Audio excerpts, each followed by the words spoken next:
Non, ça, j'aime ça, regarder ça. En fait, ce soir, je le regarde avec mon ami, c'est ça le plan. Tu vas le réécouter? Ouais, Okay. mais j'ai remarqué que... Tu vas le réécouter. Oui, parce que c'était à matin, c'est ça? Ouais. C'était, ouais. Ben, c'est à 10 heures. Mais j'ai remarqué que les fans de hockey, vous dites des clubs. Ouais, faut pas dire ça. Ouais. Non, c'est c'est ça, bon. mais je remarque, mettons, moi je dis une équipe, tu sais, mais je remarque que les tripeurs de hockey, ils disent un club. Je sais pas si c'est parce que je tripe sur le hockey ou parce que. Ben, moi, je suis un grand fan de hockey. Je joue encore aujourd'hui. Là, tu sais, fait que- Ouais, vous dites Ouais, les j'ai- clubs, j'ai je remarqué. pense. Là, je dis ça à mes amis. C'est pas pareil pour tous les fans de hockey. Puis on mais- dit souvent, genre, on. Tu sais, Ouais. genre, on joue à soir, Ouais. tu dirais, avec Mon le Canadien, équipe, mon ouais. équipe, là, Ouais. pis tout, là. Moi, je m'approprie le Canadien à 100%, là. Je suis tellement. La POC ou le POC? La POC. Ça roule pour le le POC. Oh! Oh, attends un peu. Conflit La générationnel. Le POC. Ouais. Ah. Ah, mais toi, t'es de Québec. Moi, je suis moi, je suis de de Québec. Sherbrooke. Ok. C'est ça. Ah, tu vois, C'est hein? ça. Ah, man. C'est là que- Un surfeur ou un surfeur? Un surfeur. Ouais, c'est ça. arrête, un surfeur. Ok. Un skater? Bon, ben, Soccer. c'était sensiblement ça le podcast. C'est ça qu'on Ouais, c'était qu'on nice. En apprécie. tout cas, ça valait la peine de descendre quand c'est bon. Lambert Drainville. Allô? Ça va, man? Ouais, ça va super bien. Très Ouais. content d'être là. Thanks Ouais, content d'être de là. ta présence. Ultimement, un créateur de contenu sur les réseaux sociaux. man. Récemment. ouais. Récemment, mais background en politique Ouais. bien solide. Pourquoi ce transfert vers les réseaux? Moi, c'était ma première question. Ça vient de plusieurs constats de quand moi j'étais au gouvernement. Moi, j'ai fait toute ma carrière essentiellement au fédéral et au gouvernement du Québec. Puis c'est ça. Je trouve j'étais responsable plus spécifiquement moi, des communications pendant l'essentiel de ce temps-là. Puis c'était de réaliser qu'il y a de moins en moins de jeunes qui s'informent. Point. Et de moins en moins, encore plus à travers les médias traditionnels. Fait que c'était de voir de quelle façon est-ce qu'on peut faire parler de politique, qui n'est pas toujours un sujet super sexy, qui est souvent présenté de la même façon dans des émissions d'actualité à Radio-Can, à LCN, un peu drabe, un peu beige, à tout le moins toujours sur le même ton, un peu professionnel, toujours assez sérieux. Fait que j'étais comme, on peut-tu en parler un peu différemment, puis on peut-tu en parler peut-être de façon plus ludique, plus décomplexée pour essayer d'intéresser le plus de gens possible. Fait que c'est parti de ce constat-là, il y a de moins en moins de gens qui s'informent. On peut-tu faire ça différemment? Puis j'ai dit pourquoi pas moi. J'ai été là-dedans plusieurs années à l'interne. J'ai grandi là-dedans aussi. Fait que. T'as été pour voilà. le PQ et pour la CAQ, right? J'étais pour le Bloc. Le Bloc. Le Ok, Bloc ouais. au fédéral et pour le gouvernement de la CAQ Ok. dans les 4 dernières années. Ouais. Fait que de plusieurs côtés de la médaille, d'une certaine manière. Dans le sens fédéral, provincial, gouvernement, opposition. T'as pas été ouais. dans un seul clan, d'un seul côté. Un seul club. Un seul club. Un seul voilà, club. c'est ça. Ouais. Non, je me suis promené, puis écoute, moi, tu sais, ce que je fais sur les réseaux sociaux, c'est assez, disons, transpartisan. Même quand j'étais au gouvernement, j'ai tissé des liens, des très bons liens avec des employés politiques des autres partis. Je trouve que c'est une facette de la politique qu'on voit pas assez, la transpartisanerie. C'est très, très omniprésent au quotidien quand tu travailles là-dedans. Puis quand tu regardes les médias, encore une fois, tu as vraiment l'impression que c'est toujours des camps très campés puis que le monde veut s'arracher les cheveux de sa tête. C'est pas vraiment ça. Fait que ça aussi, c'est une quoi que j'aime mettre de l'avant dans le contenu que je crée. De voir des gens de différents partis ensemble, avoir des discussions. Puis de ramener aussi la nuance. On est dans une société où les réseaux sociaux sont partout. Les gens sont très campés. Tu as l'impression que si t'es pas avec moi, t'es contre moi. Ouais, puis là, c'est très divisé, on dirait, de plus en plus, là, droite-gauche, puis c'est difficile d'être au milieu quasiment, là, tu sais. Fait que ça divise beaucoup, la politique, je pense, là. Fait que un peu Ouais. plus... Aux States, c'est ça que t'allais dire? Ben non, pas nécessairement juste aux States, c'est ici aussi au Québec, là, je pense. Ouais, sûrement. Mais on dirait que la polarisation est comme plus visible là-bas parce que c'est vraiment comme deux camps, rouge, bleu. Puis tout Ouais. là, ce qui c'est un peu plus. Il y a Ouais. comme plusieurs camps, si on veut. Là. Mais j'avoue qu'au day-to-day, le monde se croise, puis je sais pas, ça doit pas être écrit d'en face. Je suis QS, je suis. Tu sais, on le sait, mais c'est des humains qui se parlent au final puis qui discutent. Puis qui travaillent ensemble, c'est puis je veux ça. dire, qui ont fait le même sacrifice. Je veux dire, tu sais, moi, j'en parle souvent. C'est pas les jobs qui sont faciles. C'est pas pour rien que c'est beaucoup de jeunes tu sais, qui sont là-dedans, dans les cabinets ministériels, dans les employés politiques. C'est beaucoup des jeunes parce que c'est éreintant. Fait que si t'as une famille, si t'as quelque chose, des enfants à t'occuper, c'est pas nécessairement tout le temps facile. Fait que, Y a-tu un gros roulement, justement, les Ouais, gens? il y a un Ouais, assez hein, gros c'est ça, roulement, ok. ouais. Au gouvernement particulièrement, là, tu sais, il y a un assez gros roulement. Ouais. Il y a beaucoup de jeunes qui embarquent. Puis, Mais avant de faire les sans opinion, je m'excuse les boys, mais on a eu un mini débat avant que t'arrives. Là, Ok, je vais ok. comme. Vas-y. T'as dit la phrase, les jeunes sont plus intéressés à la politique. Non, je vois ça. Non, c'est ça. Mais c'est quoi la nuance? Parce que souvent, on entend ça, puis c'est utilisé quand même à grande sauce de genre, ah, les jeunes sont plus intéressés à la politique, ils écoutent juste TikTok, genre. On dirait que c'est comme un stéréotype qu'on entend. Ouais. C'est pas ça la vraie chose. là. Moi, c'est pas ce que je remarque. Moi, ce que je remarque, c'est que ça l'aurait pas présenté de la bonne façon. D'abord et avant tout, au Québec particulièrement, il y a personne qui parle de politique sur TikTok, Instagram. Je pense que, tu sais, il y avait Farnell Morissette qui le fait très bien, qui est un ami à moi. Il y a Alexandre Drolet maintenant qui fait de l'info. Tu sais, il y en a de plus en plus. Mais moi, avant que je lance mon contenu, ben, tu sais, je m'inspirais beaucoup de ce qui se faisait. Je regardais ce qui se faisait en France, je regardais ce qui se faisait aux États-Unis. Fait que je me disais, ben, quand je disais pourquoi pas moi, ben, c'est en fonction de ça aussi, qu'il n'y en a pas au Québec, ben pourquoi pas moi, qui aime ça, qui a baigné là-dedans, puis qui a travaillé dans ce milieu-là. Fait que oui, absolument, de rejoindre les jeunes sur les nouveaux médias, je pense que c'est...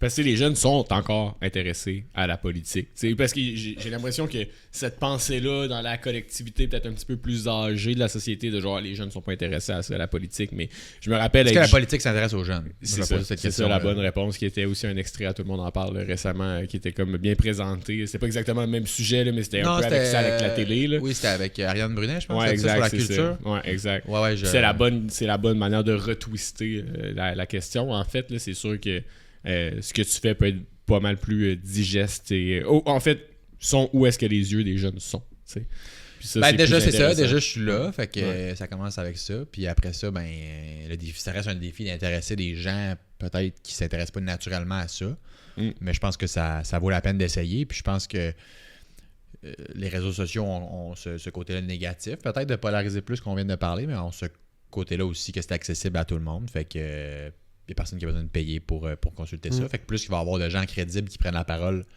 sur l'actualité, sur la politique au Québec, je pense que mieux ça va être. Là. J'adore. Ouais, J'adore cette manière de le dire. Ouais. J'ai l'impression que c'était pas clair dans notre débat tantôt. Là, c'est très clair. Bon, ça me fait plaisir. Ben, c'est pour ça que c'est pas mon métier. Ouais, non. Mais par contre, si vous êtes là et vous écoutez sur YouTube présentement, là, abonnez-vous s'il vous plaît. Merci de nous suivre, merci de nous écouter. Ça fait vraiment plaisir. Puis sinon, notre contenu il est vraiment sur toutes les plateformes. Abonnez-vous. Puis merci. Puis Alexis, on pourra y aller pour... pas, le podcast est disponible où? Il est partout. Il est partout. Question, on peut voir ça où? Partout.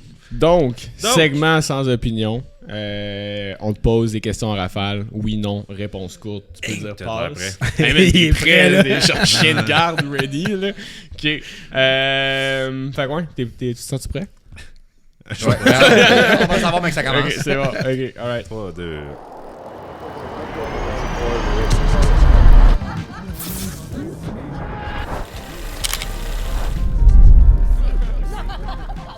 Est-ce que le Québec est de gauche ou de droite? Le Québec est assez de gauche. Est-ce réaliste un Québec souverain? Oui. Est-ce qu'on parle trop de Trump? Non. Est-ce qu'on peut encore espérer réduire l'écart entre les riches et les pauvres? Absolument. La laïcité au Québec, dossier réglé? Non. Le Canada est-il encore un pays uni? Non. Est-ce que l'Alberta a des meilleures chances d'être indépendante que le Québec? Non. On taxe trop au Québec? Non. Oui. La Chine gagnera-t-elle le siècle? À la réponse d'avant, je vais dire un peu. Un peu trop. Okay. Puis répète la Chine gagnera-t-elle le siècle? Oui, c'est sûr. Est-ce que le Québec est un système exemplaire duquel d'autres pays pourraient s'inspirer? Oui. Oui, oui. Est-ce que la CAQ va survivre à François Legault? Oui. Es-tu tanné du troisième lien? Non. Est-ce que tu as l'impression de faire partie de l'accélérationnisme entourant les médias? Je sais pas ce que ça veut dire. C'est bon. La fin de malade. C'est bon. Avec laquelle vous voulez commencer? Parce que souvent, moi, je les pose, hein, puis après ça, moi, en fait, puis on avait une discussion, moi puis Antoine, avant même que tout arrive. J'ai eu une petite anecdote ce matin, puis tout ça. Puis une des questions, c'est est-ce qu'on parle pas assez, est-ce qu'on parle trop de Trump? T'as répondu non. Ouais. Honnêtement, moi, j'ai pas ce feeling-là. J'ai l'impression que les médias parlent beaucoup de Trump, puis qu'il y a une espèce de c'est lourd d'anxiété, puis tout ça. Puis ce matin, j'étais quand même triste parce que j'écoutais les Jeux Olympiques. Ce matin, on s'est levé tôt. Les 4 à la maison, avec mes 2 enfants, on écoutait Kingsbury. On écoutait les Boss. Là, à 6h30, on était devant la télé. Je fais jamais ça, OK? Il n'y a pas de télé le matin avant l'école normalement, mais là, c'est les Jeux Olympiques, puis c'est Kingsbury, puis on voulait la médaille d'or. Il vient un Américain.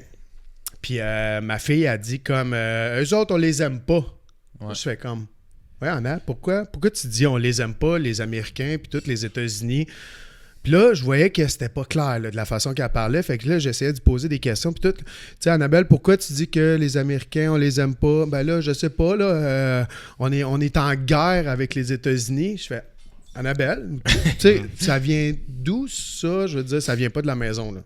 Je vous le dis tout de suite, là, ça vient pas de la maison qu'on est en guerre avec les États-Unis. Moi, j'ai dit, tu sais, il y a un conflit politique avec les États-Unis, Annabelle. On n'est pas en guerre. Il y a un conflit commercial avec l'accord de libre-échange. Ben là, sans trop exagérer, là, mais tu sais, j'ai juste dit, il n'y a pas personne qui est en train de se battre.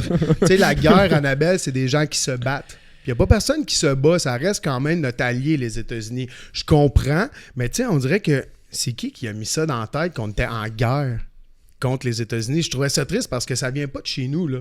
C'est sûr que ça vient pas de chez nous. Fait que, est-ce que, puis je veux pas porter de mauvaises intentions à des professeurs ou quoi que ce soit, mais est-ce qu'il y a pas des gens qui pourraient peut-être penser puis mettre ça un peu dans la tête de nos enfants comme quoi on est en guerre avec les États-Unis? Je trouve que le mot guerre est trop fort. Ouais, bon, on est factuellement en guerre commerciale. Ouais. Sauf que là, ça implique qu'il faut être assez capable de comprendre c'est quoi une guerre commerciale. Donc, si t'es jeune, c'est peut-être pas nécessairement évident de parce qu'elle n'a pas dit guerre commerciale. Ouais, c'est ça. Puis c'est peut-être pas l'âge encore d'y expliquer, là, mais tu sais, je pense que c'est les premiers responsables de ça, c'est malheureusement les Américains. Tu sais, je veux dire, responsables de l'élection de Trump et la suite des choses. Je pense que c'est un réflexe normal. Je pense qu'on a raison d'être froissé, d'être blessé même par ce qui était nos alliés de toujours. Que ce soit les menaces d'annexion, que ce soit tout ce qui touche l'Arctique, que ce soit tout ce qui touche aussi la renégociation de l'accord de libre-échange, mais aussi tout, évidemment, les tarifs, tout ça. Mais les tarifs, mais aussi toute la façon dont ce gars-là se comporte, avec qu'il a l'impression d'avancer en toute impunité, alors que s'il a probablement fait partie, ou à tout le moins été de près ou de loin dans un réseau de pédophilie, avec tout ce qui coule par rapport à Epstein, tout le non-respect du droit international absolument flagrant, le non-respect que ce soit les personnes issues de l'immigration aux États-Unis, que ce soit les membres des communautés racisées. Aujourd'hui, en plus, je pense qu'il dessinait un décret sur le réchauffement climatique, là, les objectifs. Je pense que c'est cet après-midi. Ouais. Wow. Qui disait un truc que Barack Obama avait signé, qui disait qu'il reconnaît 6 gaz à effet de serre, puis on essaie de réduire ces 6-là, puis lui, il le dessinait, du sens qu'il le regardait plus, puis c'est plus un objectif des États-Unis. Ça en dit long sur la personne, justement, effectivement. Côté climatique aussi. Côté climatique, oui. Tout ce qui est migration, côté climatique, les droits des minorités, c'est assez désastreux, puis mine de rien, quand les États-Unis, il y a une expression qui dit quand les États-Unis attrape la grippe, le Canada éternue. C'est ça qu'on dit. Ouais. Et je pense que ça résume bien pourquoi c'est important de trouver que ce soit important ce qui se passe aux États-Unis. Puis ça veut pas dire de... Mais je trouve qu'on en parle beaucoup. Puis tu sais, t'as dit t'as répondu non à la question. Tu sais, je trouve que dans les médias, on en parle beaucoup, puis qu'on devrait un peu plus s'attarder à nos problèmes aussi au Québec, au Canada. Mais je pense que, moi, pourquoi j'abonde un peu dans le même sens que toi, c'est qu'ultimement, ces nouvelles-là, tu trouves qu'ils sont pas couvertes, genre, tu sais, comme il y a quand même de la couverture locale, non, je trouve qu'il y a juste provinciale. Trop de couverture sur Trump. Puis tu sais, je suis loin d'être un défenseur de Trump, là, absolument pas, là, je l'aime pas, etc. Là. Mais je trouve que justement, il y a un climat de peur, de frustration, de, tu sais, puis c'est toxique comme discours de trop l'amener souvent sur la table dans les médias. Ben, moi, tu vois, ce serait à l'inverse. Ce serait de normaliser ce qui se passe. C'est fou. Puis réussir avec une stratégie de communication où il va noyer la nouvelle. Il va tellement sortir de nouvelles à une fréquence tellement rapide que les médias n'ont pas le temps de porter attention à la nouvelle en soi, mais à la gravité, généralement, des méfaits ou de la nouvelle. Fait que ça fait en sorte que c'est très dur de saisir l'ampleur de ce qui est fait parfois par Trump, parce que une fois que ça vient juste d'arriver, puis déjà tu as quelque chose d'encore pire, tu as l'impression. Ouais. Fait que de dire on va arrêter d'en parler parce qu'il y en a trop, puis il est trop failé, puis à un moment donné c'est tout comme trop, puis je vis une certaine anxiété. Pour moi, ça équivaudrait à normaliser ce qui est en train de faire, puis de dire, ben là, je suis tellement tanné d'entendre parler qu'on devrait plus en parler, mais la fréquence puis l'enchaînement des gestes qu'il pose, puis la gravité de ces gestes-là, pour moi, malheureusement, commande à ce qu'on en parle beaucoup, puis à ce qu'on s'assure d'apprendre aussi de ce qui se passe là-bas pour s'assurer de ne pas faire les mêmes erreurs ici. Mais est-ce que les médias n'en font pas un peu trop pour le clickbait aussi, là, que ça soit mais ça, c'est médias, un autre débat. ça. Les médias traditionnels puis clickbait, on pourrait en parler, mais ça, c'est un autre débat. Mais honnêtement, c'est rendu... Non, mais tu parlais, mettons, de médias là, sur Internet, puis tout ça, puis que tu t'es inspiré de ce qui se faisait en France. Tu devrais peut-être parler aussi, mettons, de Hugo Décrypte. Ouais. Hugo Décrypte, pour vrai, une journée sur deux, il parle de Trump, puis c'est sa couverture quasiment, là, tu sais. Ouais. Fait que, je veux dire, c'est un Français, puis genre, une journée sur deux, il va parler de Trump. Ouais, mais il y ça a bien reste... plus que ça à l'international. Il y a bien plus de ça en France directement aussi. Ouais, mais tout c'est la aussi, première puissance mondiale dans le monde quand même, les États-Unis. C'est D'accord. sûr que ça fait couler beaucoup d'encre. Tout ce que je dis, c'est de pas arrêter d'en parler, puis je suis 100% d'accord. Puis comme tu dis, en plus, il en ajoute, il met de l'huile sur le feu à tous les jours. Tu sais, fait qu'il y a de quoi à dire à tous les jours, c'est ça. Puis il faut pas garder ça sous le silence. Faut dénoncer ça. Mais est-ce qu'il y en a trop? Je trouve que, tu sais... Ouais. On dirait juste, moi, chez nous, dans ma famille, genre, là, ma mère a l'air de se lever la nuit pour haïr Trump. Genre, non, mais tu comprends ce que je veux dire? Tu sais, c'est que c'est comme, on peut-tu... Non, puis c'est vrai que ça va loin. Moi, j'ai fait une vidéo sur les casquettes rouges. Je suis allé me promener, j'ai acheté une casquette rouge. Ouais, j'ai vu ça. T'avais genre une papier casquette. Puis, c'était un hasard que j'ai fini par faire de ça à la radio parce que j'étais arrivé avec ça à la station. Puis l'équipe m'ont fait remarquer, ils m'ont dit c'est bien weird, genre j'étais sûr que c'était une casquette MAGA parce qu'effectivement, puis j'en reviens toujours pas de ne pas l'avoir réalisé avant même de porter ça en public. Puis j'allais faire un petit test dans le métro de Montréal pour voir.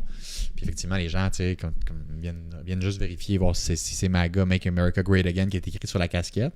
Ça en dit long, tu sais, sur où est-ce qu'on en est au niveau de notre imaginaire collectif, tu sais. Puis ça en dit long sur d'après moi, la profondeur de la blessure. Je pense qu'on a été très, très blessés par ce qui se passe, puis je sais pas, moi je trouve ça correct. Je trouve ça correct que tout ce qui se passe présentement, on est froissé dans notre confort, on était confortable au niveau de nos relations avec eux, au niveau de notre dépendance à eux, que ce soit au niveau commercial ou au niveau de la défense. Puis ça nous a shaké le Canadien pas mal. C'est le cas de le dire, ça nous a vraiment shaké le Canadien. Puis ça nous a amené à se reposer des questions sur comment est-ce qu'on veut vivre ensemble, qu'est-ce qu'ils font, qu'est-ce qui nous unit au lieu de regarder qu'est-ce qui nous différencie. Puis ça nous a forcé à regarder aussi ailleurs, tu sais, où sont nos autres alliés, où sont les autres personnes sur qui on peut compter. Justement, Carney, il y a une façon de le faire qui était quand même le fun aussi, puis très diplomate. Là, il y a ça, puis je regarde aussi avec les Olympiques, puis vous parliez de hockey avec les 4 nations aussi, de huer l'hymne américaine, puis tout, puis se regarder comme pays. Il y a beaucoup de la politique qui passe, puis à l'époque, c'était... le premier Américain qui est allé combattre en sol russe, là aussi, que ça avait été un gros thing là, pendant la guerre froide. Ouais. Il y a beaucoup de trucs dans l'imaginaire collectif, il faut passer par le sport, puis de se rattacher à ça, puis justement avec Team Canada, puis justement avec les Olympiques. Ça en dit beaucoup aussi sur le marketing de Trump. Tu dis que tu te présentes avec une casquette rouge. Là. Fait qu'il a brandé la casquette rouge au monde entier. Ouais. Sa machine de marketing est tellement forte et imprégnée que n'importe quelle casquette rouge est connotée MAGA. Ouais. On va y donner, c'est un monstre du marketing. Là, c'est fabuleux entre méga guillemets. Ce n'est que ça, c'est mon avis. Ce n'est que ça. Ce n'est une coquille vide, et la coquille étant exactement ce que tu mentionnes. Pour moi, là. Faut pas oublier, c'est ça, c'est extraordinaire qu'est-ce qui se passe. Là, puis ça fait quelques années, fait que là on dirait qu'il y a peut-être un sentiment de normalisation. Genre, on essaie de normaliser ça. Ou aussi le réflexe, je pense, de vouloir comme se détacher pour comme respirer un petit peu, puis pas trop être dans le catastrophisme. Ouais. Mais reste que c'est catastrophique en Christ. C'est ça, il y a beaucoup de choses qui sont c'est là-dedans. catastrophique pour eux, tu sais, je veux dire, ici, on s'en tire quand même bien. La récession dont on parle depuis 3-4 ans, là, finalement, n'est pas encore là. Tu sais, je pense qu'on est capable de relativiser aussi. Il y a certaines industries pour lesquelles c'est plus difficile, celles affectées par les tarifs présentement, mais essentiellement avec l'accord de libre-échange, on est... Ouais, mais là, l'accord de libre-échange, il ne faut pas la signer dans à peu près un an. Là. En juillet, en fait. En juillet? Ouais. Mais moi, je trouve ça catastrophique au niveau... signer? Je pense pas tout de suite, en tout cas. Je pense qu'il va falloir donner quelque part pour que ça signe. Catastrophique dans un sens de... On croyait avoir posé les bases de c'était quoi une démocratie, tu sais. Puis de savoir c'est quoi, genre, la décence humaine. C'est ça qui était peurant, c'est qu'il vient briser des fondements qui sont là depuis tellement... Des constitutions, des affaires qu'on se dit c'est tellement loin que c'est dans d'autres pays. Mais là, c'est comme... Ça vient gratter là, au plus profond de notre base des... Tu sais que moi, que le président américain fasse juste dire, genre, bâcher le show du halftime en disant que c'était « It was a very weak show » ou whatever. Je suis comme... En tout cas. C'est pas ça, je trouve. On est en train de faire exactement ce que je reproche qu'on en parle trop. Ouais, c'est ça. Puis justement, je pense que ton créneau est un peu plus ici au Québec et au Canada. On voulait juste avoir ton pouls là-dessus, mais on peut peut-être suivre avec une autre question à la place. Là. Ouais, mais le troisième lien. La question, j'ai dit, c'est es-tu tanné du troisième lien? Ouais. C'est moi qui l'ai écrit, celle-là. Okay. Parce que je suis rendu pas pour ou pas contre. Je suis juste comme. Ça achève-tu, Chris? Fait que toi, t'as dit non. Ouais. Explique-moi ça. Ah non, parce qu'il faut le faire. Ah ouais. Moi, je suis team pour le troisième lien. Il y a n'importe qui a vécu à Québec, qui a eu à aller sur la Rive-Sud un mercredi à 4h30 là, ou l'inverse le matin. C'est très bien. C'est quoi la J'habite à Saint-Nicolas. Ben voilà. Si t'habites à Saint-Nic, à Lévis, à Saint-Jean-Chrysostome, tu sais exactement c'est quoi. Puis la logique pour moi, elle se veut aussi. On peut-tu faire un projet d'infrastructure au Québec avant qu'on soit dans la marde pour faire un projet d'infrastructure, tu sais, de dire genre, je sais pas si ça va être à cause d'un des deux liens qui existe déjà qui va devenir dysfonctionnel, je sais pas s'il va arriver un accident, je sais pas s'il va falloir faire de la maintenance d'urgence, puis nos ponts sont pas en shape, là. Ben, en tout cas, il y en a un des deux qui est clairement pas en shape. Moi, je suis pas architecte, là, je suis pas ingénieur, je suis pas trop, là, mais ils ont pas l'air en shape. Ça, quand je suis pas ingénieur, mais je suis capable de dire qu'il est gris. Ben, c'est ça. Fait que, tu sais, puis là, écoute, je veux dire, Appalaches, capitale nationale de quand même assez loin, les deux régions qui vont connaître la plus forte croissance au niveau de la démographie dans les prochaines années, selon l'Institut de la statistique du Québec. Fait que là, je me dis, tu sais, bon, t'as les deux régions qui vont croître le plus. T'as déjà une situation au niveau du trafic que même que ceux à Montréal ne croient pas, mais à Québec, comme je disais, ceux qui habitent ici le savent, qui n'ira pas en s'améliorant. Puis, ben, t'as toujours effectivement la menace qu'il y en ait un des deux ponts qui est existant qui arrive quoi que ce soit avec ça. Dans cette éventualité-là, Dieu sait qu'on serait dans la merde, comme on dit. Fait que voilà, on peut-tu commencer à travailler là-dessus, mettre une pépine dans le sol? L'enjeu, par contre, c'est ça, si tu me demandes la gestion du dossier du troisième lien par le gouvernement de la CAQ, ça, c'est une autre chose. C'est sûr que c'est difficile à défendre. Ça, c'est difficile à défendre.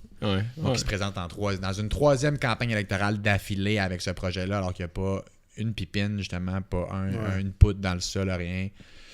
J'ai un gros malaise avec ça. Puis en tant que gars de Québec, je sens qu'on me prend pour un câble, ben honnêtement.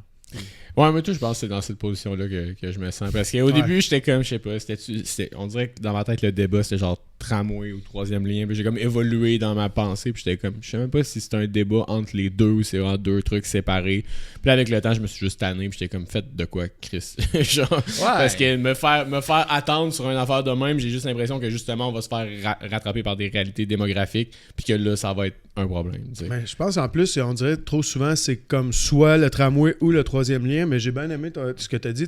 Ayons une vision d'avenir aussi. Pourquoi pas les deux? Je veux dire, à un moment donné, on a besoin de structure, de transport structurant à Québec et on a besoin d'un troisième lien.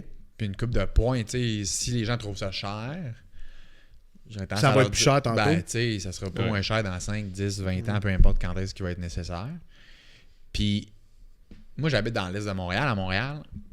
Puis, je l'ai dit sur d'autres plateformes. Je sais que les gens de Montréal aimeront peut-être pas ça.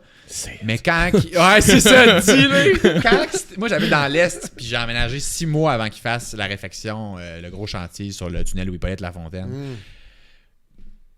Je me rappelle pas d'avoir entendu un animateur de radio, un ami, une connaissance, quelqu'un de Québec se prononcer sur on devrait-tu faire la réflexion maintenant ou tantôt ou demain ou on devrait-tu payer autant pour ça. Même chose pour le pont Champlain. Je me rappelle pas, puis j'ai juste 29 ans, mais je me rappelle pas avoir entendu quelqu'un de Québec ou même d'ailleurs au Québec se prononcer sur un projet d'infrastructure à Montréal. On dirait que c'est juste quand ça touche Québec que là tout le monde sent le besoin de dire qu'est-ce qui leur passe par la tête. Moi, je pense que c'est un débat qui appartient aux gens de Québec. Puis si les gens de Québec jugent qu'ils ont besoin de plus de mobilité structurante, puis ils ont besoin d'un lien additionnel pour la fluidité puis la sécurité économique, qui est un motif invoqué par le gouvernement, grand bien en face aux gens de Québec, puis c'est leur droit. Puis moi, je trouve ça gênant quand j'entends le gouvernement qui a commencé, dont le mouvement de la CAQ a commencé avec Louis Hébert, avec Geneviève Guilbeault en 2017. C'est le berceau de la CAQ Québec. Et là, le ministre responsable de la région de la capitale nationale en période de questions, se lève pour parler du bilan à Québec et de parler de la 3e partie de la promenade Samuel de Champlain comme gros élément de leur bilan, ben moi je m'excuse, mais je trouve ça fucking gênant là, pour un parti qui est né à Québec de dire nous on a fait la 3e partie de l'affaire sur le bord du fleuve. C'est très beau, là. C'est bravo, beau. Mais si c'est ton bilan après 8 ans, c'est gênant. Ouais, 8 ans, c'est quand même long. C'est quand même long. Tu sais, pas de pelleté de terre pour un 3e lien, pas de tramway. Ouais. J'ai l'impression que c'est plus c'est rendu juste une idée de débat plus que genre quelque chose de concret dans ma tête. Ouais, puis ça a été un enjeu pour le gouvernement de la CAQ à plusieurs niveaux, là, le changement de cap puis le changement d'idée. Je pense que c'est quelque chose qui leur a coûté très très cher. Là. Le fait que les Québécois, la valeur de leur parole a beaucoup perdu des plumes au fil des années. Ben justement, il en reste-tu des plumes dans cette poule-là qu'est la CAQ? Je pense que oui. Je suis fier. C'était bon! Bonne question. C'était quoi la question déjà? Ben, c'était est-ce que la CAQ va survivre à François Legault? Parce que moi, dans ma tête, quand je pense au bilan de la CAQ, je pense à de l'inaction ou de l'action sur des choses que ça a été très mal géré, genre Saclic ou genre Nordvolt. Ouais, non, par contre. Là, mais dans mon imaginaire collectif, j'ai l'impression que c'est comme des points assez forts qui sont durs à bouger. Je peux-tu te poser une question? Ouais, vas-y. Tu m'en poses. T'es capable de nommer un élément du bilan de la CAQ, mettons. Un élément positif. Vite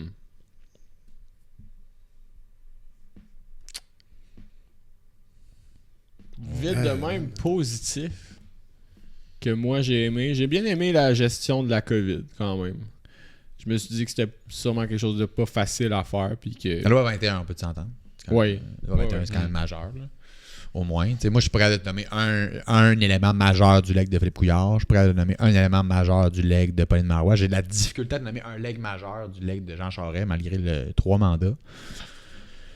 À part la gestion de la crise financière. Puis là, le plan mort, ça a été, au final, ça a fait de patate. Là. Fait que... à part là-dessus, la commission Charbonneau. Fait que, tu sais... ouais. C'est dur là, parce qu'il va falloir prendre un pas de recul, mais gestion de la pandémie, puis aussi l'espèce de... le bilan de la CAQ, moi je le trouve quand même bien. Là. C'est juste que là, on a donné collé dans la forêt, puis on regarde juste ce qui va mal. Ça clique Nordvolt, tout ça. C'est des gros points, justement. Marketing-wise, c'est vraiment pas bon. Là, il y a beaucoup de symboles. Je pense que c'est ça, la question est tournée vers c'est quoi, non pas l'héritage, mais vraiment de... Justement, on a le nez collé là-dedans, on sort de François Legault avec ça. Ouais. C'est ça qu'on a dans la mais il y a des promesses électorales de couper dans la fonction publique qui n'ont pas été respectées non plus, puis voire même doubler la fonction publique. Oui, il y a eu ça fait déficits. mal. C'est sûr. La création de l'agence santé. La crise du logement, ça n'a jamais été leur c'est ça. Trop. La quoi, t'as dit, excuse? L'agence santé, la création de l'agence santé, c'est ça qui a fait. Mais ça, c'est-tu un plus? Pas nécessairement. Ça a rajouté beaucoup dans la fonction. T'sais, fait que moi, ça, c'est des... Ben, puis ça, tous les politiciens, on dirait qu'ils font ça, là, pas respecter leurs promesses électorales. Fait que ça, celle-là, moi, je l'ai un peu... J'ai une crotte sur le cœur sur les caquistes au niveau de... Puis c'est ça qui arrive, en fait. C'est normal. Je veux dire... Un gouvernement en deuxième mandat, ça va toujours être difficile si tu regardes l'histoire du Québec, l'histoire du Canada. C'est toujours compliqué parce que plus tu gouvernes longtemps, plus tu vas être fatigué. Parce que, tu sais... non, mais c'est vrai. Non, mais physiquement, mentalement et l'explication au niveau de ton capital politique, en fait, au niveau de ton capital politique, quand tu es élu, tu es au paroxysme de ton succès. Là, quand tu es élu, François Legault, 2022, on finit la pandémie. D'autres gens comme toi qui étaient visiblement satisfaits de sa gestion de la pandémie, plus populaire au Canada. Mais juste comme... Ça doit être difficile, fait que je lève mon chapeau, là, c'est sûr. Ah, ok, dans ce sens-là, mais il y a beaucoup... c'est dans l'idée, moi, c'est pas changer de gouvernement en plein milieu d'une crise, c'est de garder les assets qu'on a déjà de présent pour faire un méga changement en situation de... Ouais, il y a toujours chambranlante. Le rally around the flag effect. Ouais. On ne manque jamais de capitaliser sur une bonne crise en politique, mais bien honnêtement, les gens et les Québécois étaient très, très satisfaits de sa gestion de la pandémie. C'est ce qui l'a propulsé dans une victoire historique là, en 2022, 90 députés, 40% du vote. Mais tu es élu, tu es à ton paroxysme, tu surfes sur le plus haut de ta popularité, tu es à 40% du vote. C'est moins d'une personne sur deux au Québec. T'sais. Fait que ça, c'est le maximum que tu vas pogner. Puis là, tu t'enlignes pour un deuxième mandat où tu vas prendre des décisions qui sont pas faciles, dans un contexte budgétaire qui est pas facile. Puis à chaque fois que tu prends une décision, ben nécessairement, tu as une partie des gens qui sont pas contents. T'sais. Dès que tu prends une décision, tu n'en prendras jamais une qui va satisfaire tout le monde. Fait que là, tu pars à 40%, puis chaque fois que tu prends une décision, Mais là, tu perds un petit peu de cet appui-là parce que tu as des gens qui sont pas contents. Puis ce phénomène-là s'accélère d'autant plus quand les décisions que tu prends soit sont très mauvaises ou ont un cachet symbolique très mauvais. Qu'on regarde encore une fois, les Kings, c'était pas le montant d'argent, la subvention aux Kings de Los Angeles pour faire venir les Kings ici à Québec dans un match préparatoire. C'était pas le montant qui était l'enjeu, c'était le timing d'investir 7 millions pour des joueurs professionnels. Il y avait le montant aussi quand même, parce qu'il y a bien des endroits qui n'auraient pas eu à payer pour avoir un match de la Ligue nationale. Là. Ouais, mais au-delà de ça, je pense que c'était. Parce que dans le sens sur 5, mettons par rapport à Nordvolt, que c'était 300 millions, ça clique, c'était 500 millions. Les Kings, c'était 7 millions, mais encore une fois, on rentrait dans des négociations avec les employés de la fonction publique.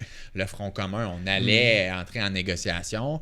Là, tu t'obstines pour chaque dollar que tu veux donner à tes infirmières, à tes professeurs, puis là, tu t'en vas donner 7 millions à des athlètes professionnels. Fait que c'était plus au niveau de. C'est ça que je veux dire aussi par symbole. Encore une fois, c'était pas juste le montant ou l'action, c'était qu'est-ce que ça représente dans la tête des gens. Puis ça, il y en a eu beaucoup, des dossiers qui ont fait mal symboliquement, puis qui ont accéléré ce processus-là de fatigue du pouvoir qui vient pour n'importe quel gouvernement. Fait que. Là, justement, le gars, quand il a quitté, c'est-tu de la fatigue ou c'est carrément fallait qu'il quitte parce que le bateau est en train de couler? Mais il doit avoir de la fatigue, certainement. Le gars doit être brûlé. Ouais, mais il part pas parce qu'il est fatigué. Ouais. Non. Il part parce qu'il était le premier ministre le plus populaire au Canada, justement, quand je parlais de la pandémie. Puis, puis il était de loin le plus impopulaire au Canada quand il a quitté. Puis il y en a qui disaient le plus impopulaire depuis le début du siècle. Là. Fait que très, très fort niveau d'impopularité.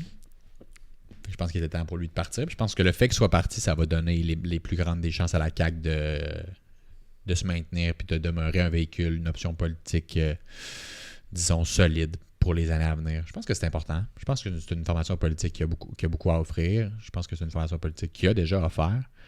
Puis il faut rendre à César ce qui revient à César quand même. Là, c'est venu briser 50 ans d'alternance PQ, Parti libéral du Québec. Ça a amené une nouvelle façon de voir les choses, où est-ce qu'on est moins dans le on veut-tu un pays, on veut-tu pas de pays, ou on veut-tu être dans le Canada, on veut-tu pas dans le Canada. C'est comme, c'est pas qu'on s'intéresse pas à cette question-là, mais c'est juste que mettons-la un peu de côté, regardons l'économie, regardons effectivement la défense de la langue, tout ça. Fait que je pense que c'est important.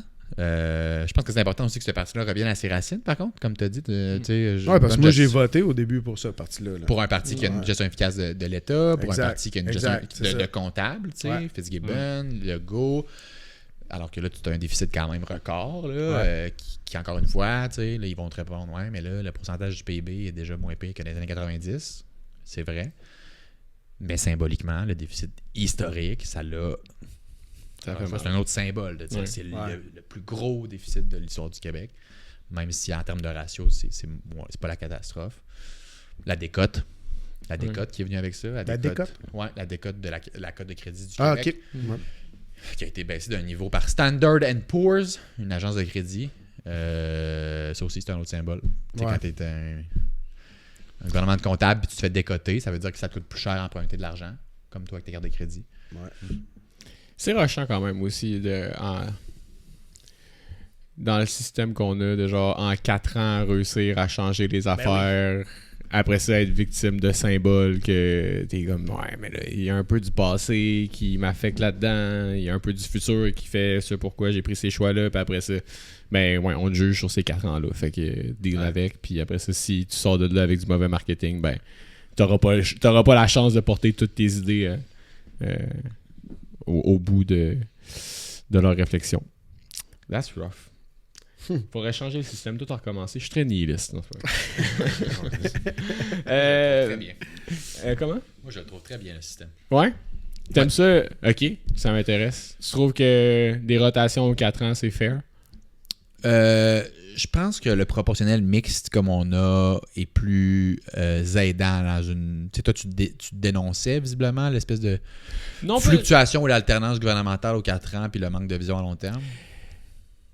Pas nécessairement. Que tu parles que c'est la vision de l'individu de dire il faut que je fasse ça dans mon mandat puis je peux pas laisser un leg qui va être poursuivi pendant 15 ans, il faut que les résultats tombent sur mon 4 ans pour que j'aie cette fame-là. Ou que c'est rare qu'on fait des projets sur 10, 15, 20 ans qui vont être perçu entre plusieurs partis puis qui va être tenu puis que ça va être pour le bien commun. C'est souvent, on va faire ça là pour que mon parti, on se fasse réélire parce qu'au bout de 4 ans, ça va être fini. Puis regardez, on a fait ça. C'est cool, puis on détruit ce que tu as fait. Ou du moins, j'ai l'impression que c'est mal communiqué à l'individu moyen, ce qui fait que, justement, on va juger en période de 4 ans. On dirait que j'ai l'impression... Mettons, on starte un 3e lien, là, ça va prendre je sais pas combien de temps. Ben, c'est qui va avoir le fame? C'est le parti qui va l'avoir fini à bon terme? C'est le parti qui va avoir mis la première pépine, comme tu dis? C'est l'idée. C'est qui va avoir eu l'idée? C'est qui va avoir... Tout ça est un peu difficile dans une rotation 4 ans. Mais pourtant, j'aime ça parce que la vie change rapidement aussi. Fait que c'est là qu'on peut se rediriger. Là. Fait que c'est pas le temps le système que c'est plus, je pense, au niveau des individus. C'est rare qu'on ait une vision à long terme sur peu importe ce qu'on amène sur la table. J'aimerais ça que tout le monde comprenne mieux le système politique, c'est peut-être ça. Plus que le système politique est dans le problème. Proportionnel mix, tantôt je me suis trompé. Nous autres, ici, c'est First Pass de Pause. Proportionnel mix, c'est le système qui est souvent proposé pour le remplacer. J'ai appris ça dans mon seul cours de Sciences Po au cégep et je me suis pas rendu compte. Ouais. J'y pensais, mais... Merci pour la correction, mais... c'est ça.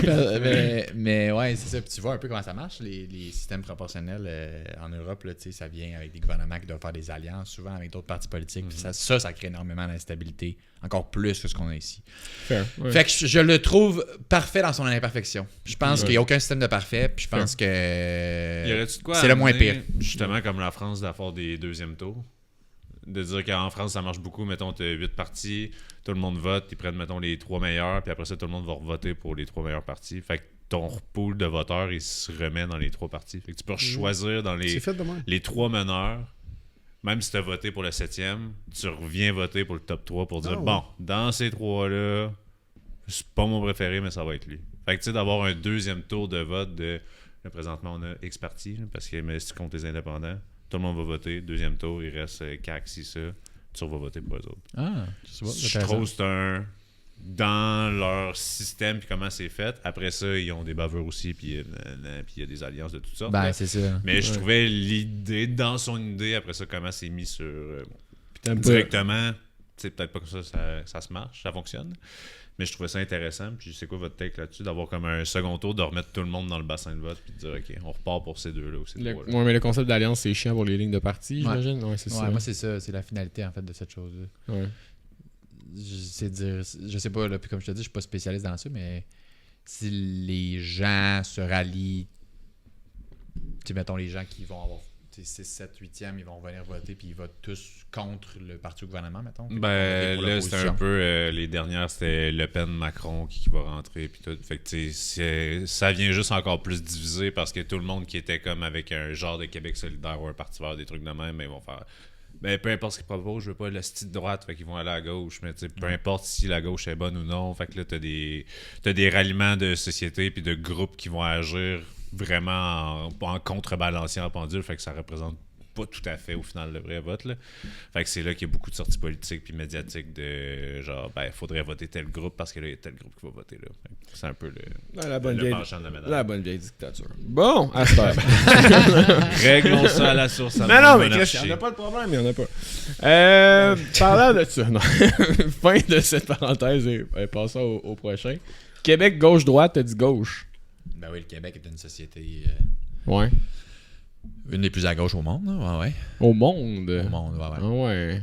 Je pense pas que c'est quelque chose. Je pense pas que c'est un sujet. Non, je pense pas que c'est surprenant, mais j'aime ça qu'on le vulgarise quand même. Mais est-ce que le Canada est à gauche aussi? Le Canada est assez à gauche, ouais. Okay. Quand même temps d'accueil, puis on a des bons filets sociaux, on a le healthcare, on est quand même assez... Le Québec est plus à gauche que le Canada, mais le Canada est plus à gauche que les States. Ça, oui. Il est plus à gauche que très plus à gauche que plusieurs États américains. Ma sous-question. Ouais. Je me sens à tout le monde en parle. Ma sous-question. Ouais. Est-ce que tu penses que c'est bon d'utiliser encore les termes comme gauche et droite? Je pense que c'est inévitable. Ouais. Je veux dire, je pense que c'est une non-question. Non, c'est pas une aussi vraie question que je t'ai posée. Tu es en train de dire que je posais un point d'interrogation à faire. Ah ouais, j'ai formulé comme une question. Il y avait est-ce que, il y avait un point d'interrogation. Non, c'est une vraie question, mais est-ce que c'est applicable dans la vraie vie, tu sais, dans le sens... Oui, peut-être que c'est une bonne idée en pratique, mais dans la vraie vie, c'est pas applicable. Puis la vérité, c'est qu'il faudrait être en mesure de dire, oui, on veut continuer d'utiliser l'axe gauche-droite, c'est juste qu'il faudrait s'assurer que tout le monde comprend ce que ça veut dire.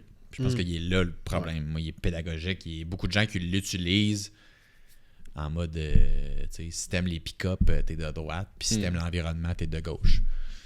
Voilà, c'est aussi simple. C'est ça, je vous ai réglé ça. Pour ça, à l'écoute, c'est rien que ça là-dedans. Ouais, c'est ça. Mais d'expliquer que c'est un spectre plus souvent qu'autrement, je pense qui va que bouger, en fonction de ce que tu trouves dans le monde, puis qui peut bouger aussi.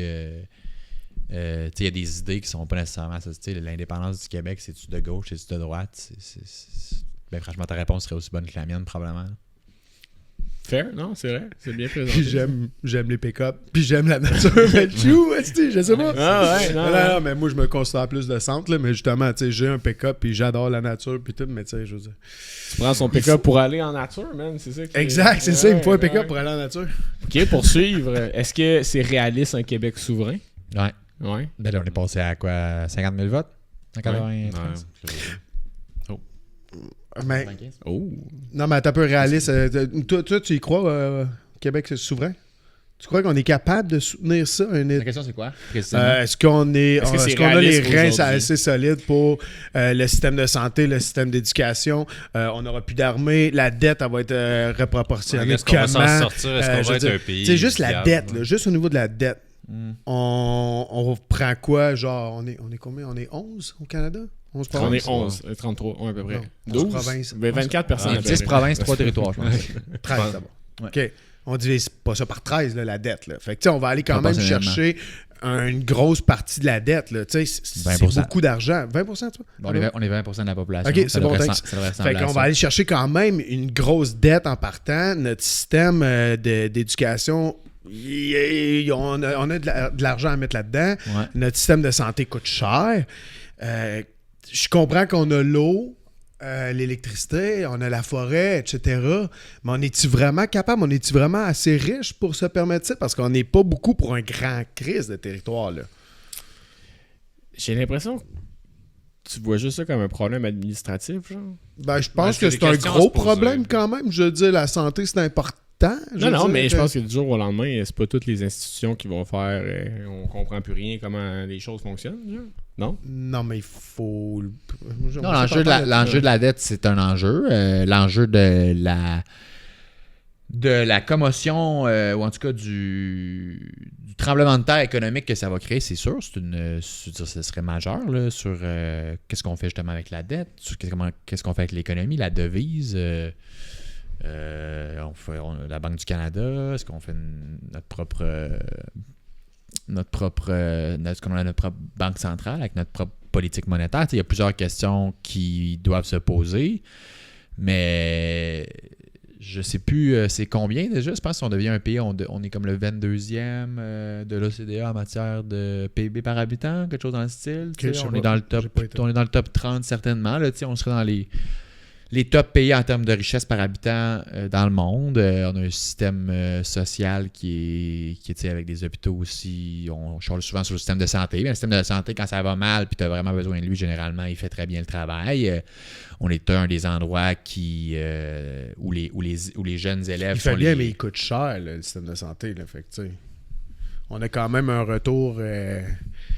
du gouvernement. Ça coûte cher, mais c'est d'autres qui le payent. Fait que ça, c'est déjà une chose. On n'a pas, le fédéral ne finance pas. Non, mais la péréquation, on reçoit combien du Canada? Oui, 13 milliards. Ça, c'est sûr que c'est un autre enjeu. On oublie la péréquation de 13 milliards, on prend la dette. Ça va se payer comment, tout ça? Ben, moi, je t'avoue que. Moi, j'aime le Canada, là, je veux dire... Moi, j'aime le Canada. Je suis pas séparatiste, je le dis tout de suite, je suis vraiment pas séparatiste parce que j'aime le Canada, mais il y a aussi cet aspect-là que moi, dans ma tête, on dirait, je suis même pas capable de penser que ça pourrait être réalisable. Puis... Moi, je pense que les arguments dans les deux cas, là, dans ce débat-là, sont souvent exagérés, sont souvent, encore une fois, catastrophistes, comme si, genre, si on devient un pays, c'est nécessairement la fin ou le début de quelque chose, la fin de quelque chose de fantastique ou le début de quelque chose. C'est comme... pour moi, c'est quelque chose c'est une question avec laquelle on doit essayer d'aborder avec un certain pragmatisme. Ce qui est difficile parce que tu as souvent deux camps bien campés, très idéalisés, surtout du côté du oui puis du côté souverainiste, que c'est comme le pays puis tout. Moi, je pense que c'est d'abord et avant tout c'est une option qu'il faut toujours garder dans notre manche. Qu'on soit souverainiste ou pas du moment qu'on veut un meilleur avenir pour le Québec. Un avenir où le Québec va être, dans la mesure du possible, moins dépendant du gouvernement d'Ottawa. Pour les autres provinces aussi, pour les autres provinces aussi. Tu sais, un Canada où on se rapproche plus de ce qu'il était quand il a été fondé, ce pays-là. Redonner du pouvoir aux différentes provinces. Ben, j'ai perdu mon idée. C'est pas grave. Non, mais... Moi, je savais pas que t'allais. Ouais. Ça va être difficile de te leur donner. Ouais, t'as un peu. Oui, c'est ça, voilà. La souveraineté, au-delà de cet idéal-là ou cette idée-là, c'est un levier de négociation sans aucun pareil. Là, le fait de pouvoir arriver à la table avec Ottawa, puis on l'a vu avec le gouvernement de la CAQ, que c'est pas facile. Il y avait, je pense qu'en 2018, il y avait une liste de quoi? 22 points, là, 22 demandes du Québec à Ottawa. Finalement, ça finit par être pas mal plus juste les transferts en santé et les pouvoirs en immigration. Le bilan de ça, il est à zéro. Là. Je veux dire, on n'a pas plus de pouvoirs en immigration. Pourquoi tu vas à la... Puis le on transfert a pas assez en de santé, reconnaissance. Là. Le gouvernement fédéral, à un certain point, devait payer comme jusqu'à 30-35% des... Je sais plus c'est quoi exactement, là, des frais de santé des provinces. Là, on est rendu à 22%. La proportion des frais de santé payés par le gouvernement du Canada a cessé de diminuer au fil des ans. Tu regardes ce qui se passe en Alberta, on n'est clairement pas la seule province qui trouve qu'ils en prennent trop large. Alors, au-delà de la question de est-ce qu'on devient un pays ou pas, le fait pour moi de pouvoir arriver à la table de négociation puis de dire écoute-moi, je te demande plus de liberté, plus de pouvoir en immigration, que tu prennes ta part des soins de santé avec une population qui vieillit, ben d'avoir la souveraineté comme carte dans ta manche quand tu te fais répondre ben qu'est-ce que tu vas faire si je te le donne pas? Comme on a vu sous la CAQ, la réponse étant je m'en retourne chez nous, taper du pied puis dire ben maudit méchant gouvernement fédéral, ils sont pas fins. Ben retourne-toi-en dans ton chez-toi puis va taper du pied et dire ça. Versus quand tu as la souveraineté dans ta manche, ben tu as l'option de dire ben sinon quoi, ben je sac un trou en plein milieu de ton pays. J'ai l'impression que tu risques d'avoir une écoute plus grande. En tout cas, ça donne un levier de négociation déjà pour moi qui te permet d'avoir... qui te donne de bien plus grandes chances d'arriver à tes fins puis d'aller recentrer la balance des pouvoirs entre Québec et Ottawa. Mais ça m'amène à la question... c'est une belle manière de voir ça en passant. L'Alberta, as-tu des meilleures chances que le Québec? C'est mainly géographique, si on va parler des aspects économiques, mais tu dis je vais créer un trou en plein milieu de ton pays. On est-tu mieux placé qu'eux autres? Ben, c'est la même affaire. Ben oui et non. Là, on a quand même. Eux, ils créent sur un trou. Nous, on a quand même un accès avec le fleuve Saint-Laurent. On est quand même pas négligeable sur notre aspect géographique. Là. C'est quoi? Je sais pas si t'avais répondu oui ou non sur. Ben, t'avais répondu Alberta au Québec. Québec, je pense. Québec. Oui, juste c'est ça, c'est statistique. Là. Puis c'est ça, je veux savoir ton point, vu que t'es peut-être plus calé que moi. T'es sûrement plus calé que moi. Pourquoi Tu serais surpris. Pourquoi on est mieux placé qu'eux? J'ai aucune idée de la situation. Ils sont à 30%, je pense. Puis c'est sont dans 30% de la population? 30% pour le oui, je pense. Okay. Statistiquement, des Albertains qui voudraient se séparer. Je pense que c'est dans le top qu'il y a eu là, dans les dernières années, dans leur cas. Fait que ici, on est à 35. Fait que déjà plus. Puis les raisons sont pas pareilles. C'est deux comme mouvements séparatistes qui sont basés sur des valeurs puis des fondements différents. Là. Au Québec, c'est beaucoup identitaire, culturel, langue. Là-bas, c'est économique. Là. C'est pour être en mesure de tirer avantage le plus possible de leurs ressources, d'être en mesure de les exploiter. Ouais, le temps qu'ils peuvent l'exploiter. Parce ça, que c'est l'autre ça affaire. Va finir, là, eux autres. Là, c'est ça que tu me parles de la péréquation. Non, mais là, je suis 100% d'accord. En plus, nous autres, on a l'or bleu. Là, c'est ça. On a les forêts et tout ça. Eux autres, leur pétrole, à un moment donné, il n'y en aura plus ou la demande va être moins là. Ouais. Ça, I get it, tu sais. Puis c'est sûr que la péréquation, à un moment donné, elle va changer de bord.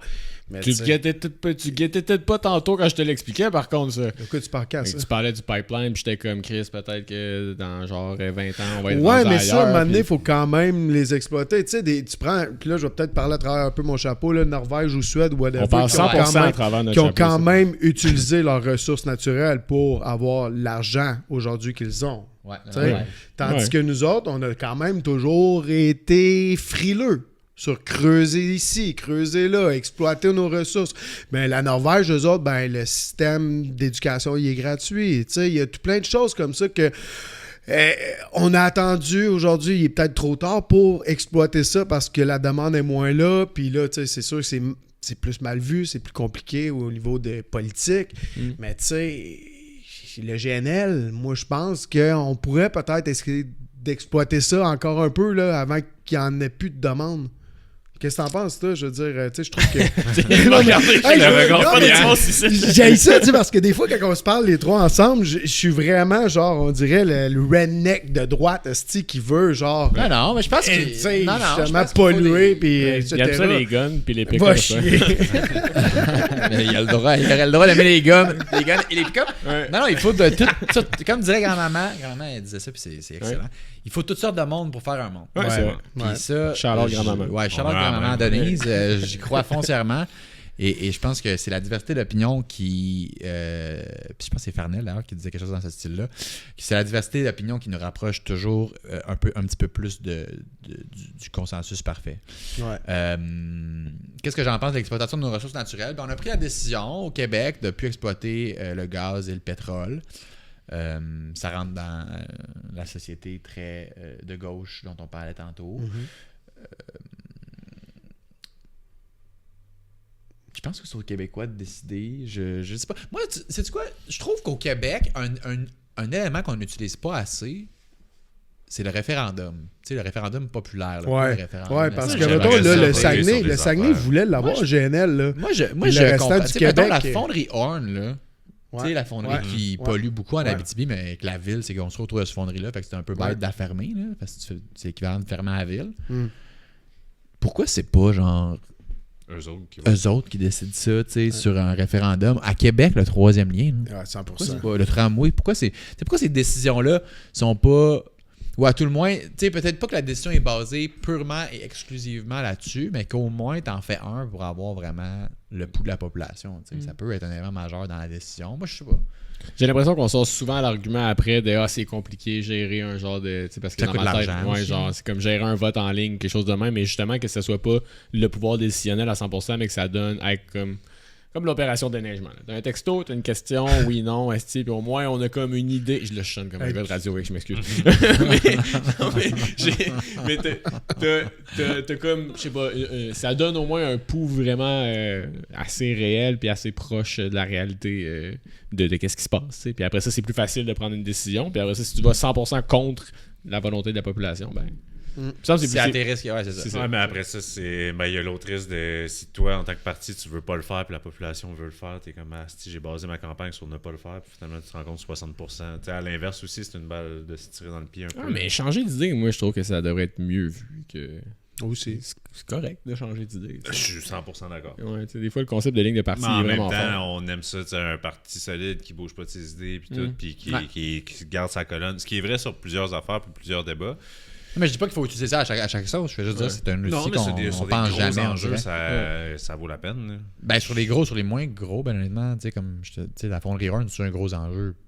Ben, pour les gens Pour les gens locaux, oui. absolument. Pour les gens du reste du Mais tu sais, Québec. est-ce qu'elle a 803 va passer sur Henri IV? T'es comme... Ouais, peut-être pas, tu sais, référender toutes les affaires. là, mais- c'est ça. Tranquille, là. Ouais, on fait voter tout le Québec. Tout les textos de Le monde déneigement. puis à Gatineau, voulez-vous que la 803 traverse, je sais pas quelle autoroute à Sainte-Foy? Ouais, ça a l'air pas pire. Ah, on aurait une société tête, là. Très tête, là. Ça Il irait y aurait des trolls, ça serait fini. Ah ouais. Mais vous autres, vous deux, êtes-vous séparatistes? Je sais pas. Dans l'idée, oui. En fait, j'aime bien l'idée du côté genre préserver l'identité québécoise. Ça, je suis 100% d'accord par contre. Là. La culture. Je parle même pas de séparation dans tout ça, que je trouve que c'est important. Puis je pense rare les personnes qui vont dire qu'ils voudraient pas ça. Là. Je pense que c'est quand même unanime sur le fait qu'il y ait... Tu veux dire de préserver la langue? De préserver la langue, de préserver la culture. Que, séparatiste ou non, ils vont dire c'est sûr que dans le camp séparatiste, que tu sois ou non, oui, ça serait le fun qu'on aille chez nous. T'sais. Et donc la question devient, est-ce que c'est possible de préserver la langue la culture à l'intérieur du Canada? Ouais, parce que c'est difficile. Difficile. Là. Moi, récemment, j'étais à Dollars des Ormeaux là, pour un tournoi de hockey avec mon gars. Là. Puis au restaurant, là, la fille, elle me parlait en anglais. Là, puis elle parlait français, là, mais je lui parlais en anglais. C'était plus facile, là, mettons. Bon, mais c'est ta faute. C'est de ma faute. Ouais, c'est ça. Non, je ne vais pas m'astiner pour faire comme ici, je vais être servi en français. Ben, moi, bref, je le fais. C'est correct, c'est juste que moi, j'ai pas genre ça. Tu sais, je suis comme, ok, je vais y parler en anglais, ça me tente pas. Genre. C'est correct, je respecte le monde en plus qui vont le faire, puis tout ça, puis il en faut du monde de même aussi. Mais je veux que le français reste. Tu sais, fait qu'il faut mettre quand même des lois, puis tout aussi là, sur ça. Mais. Oui, mais. 2 points. Premier point, aussi ajouter au truc identitaire les ressources naturelles. J'aimerais que ça soit bien géré parce que moi, tout, je trouve qu'on est riche dans le futur. En ce moment et probablement dans le futur, que ça soit bien géré. Ensuite, genre, le point, je pense que ça passe par la pédagogie, genre. Beaucoup de trucs passent par l'éducation. Comment conserver une langue, ben, tu sais, c'est sûr que, mettons, quand ça vibre fort, ça. Quand t'as le Canada qui. Et comme moi, moi j'ai travaillé pour Air Canada à Toronto, dans le fond, là, puis comme c'est dans la loi aérienne de genre, t'as pas le choix de dire hello, bonjour, parce que c'est les 2 langues officielles du Canada, tu sais. Mais après ça, quand je me tourne vers mes amis ontariens, puis je suis comme, ah ouais, vous avez eu des cours de français, ils sont comme, moi, jusqu'à la 9e année, puis ils sont pas capables de dire 2 mots en français, t'es comme, vos cours, c'est qui les donne? Puis turns out que c'est des gens qui ont fait un cours d'immersion en français, qui sont pas vraiment francophones. Mais la vraie raison, c'est parce qu'ils l'utilisent pas. Oui, il y a ça aussi. C'est sûr que quand t'es pas en immersion constante, c'est vraiment dur de le pratiquer. Par contre, je suis pas en immersion constante anglaise, puis je suis parfaitement bilingue, même je parle une 3e langue. Mais là, tu vas aller écouter tes films en anglais, tu vas aller sur TikTok, tu vas aller. Genre, s'il écoutait des films en français, c'est ça aussi. Puis c'est là que ça rentre la question, est-ce qu'on peut. C'est pas une question de genre, le Canada veut-il. Non, mais tu sais, mettons, tu vas avoir des Français qui consomment sûrement pas plein de films en allemand puis qui vont être capables de parler l'allemand, le français, l'espagnol puis l'anglais, sans vivre dans une immersion constante, juste parce que dans leur système d'éducation, c'est vraiment c'est promu de genre parler plusieurs langues, c'est cool, on en apprend plusieurs, puis c'est sûr qu'ils vivent en Europe, ils sont vraiment plus proches de d'autres pays. Dire, géographiquement, ils ont même plus de frontières au pays. La fin de semaine, tu peux aller la passer en Autriche. Fait que de garder ces langues-là, puis dans l'imaginaire collectif, j'ai l'impression, même s'ils ne pratiquent pas, que ça se tient plus, ou dans le système d'éducation. Ici, c'est très petit français, puis sinon, vis ta vie en anglais, mon chum. Je comprends, mais tu sais, il y a d'autres communautés francophones partout dans le Canada. Puis en fait, ultimement, je suis 300 personnes en Alberta qui vont garder la langue. Je suis foncièrement en accord avec ce que vous dites. C'est juste, est-ce qu'il y aurait manière de faire une meilleure promotion du français à l'intérieur du Canada? Peut-être, tu sais. C'est sûr qu'on a bad rep. Sur le Canada. C'est ça. J'ai l'impression que c'est vraiment comme un truc que les gens font à l'école puis qu'ils oublient par après parce qu'il n'y a pas d'intérêt. Mais on pourrait faire la promotion de cet intérêt-là puis rendre ça. Non, je trouve ça weird, le Canada. Pourquoi il n'y a pas de plus de. On l'a vu récemment, il y a eu la. Je sais pas si vous avez vu ça, l'espèce de pub du commissariat aux langues officielles pour la Saint-Valentin. Non, je sais pas. Avec ces 2 petits chiens saucisses. Là. En anglais. Là, t'as mon attention. Non, mais en tout cas, c'est 2 chiens saucisses qui ont leur queue s'entremêle, puis il y a comme un cœur au milieu, puis c'est comme en anglais, c'est genre My tail wags and my heart beats.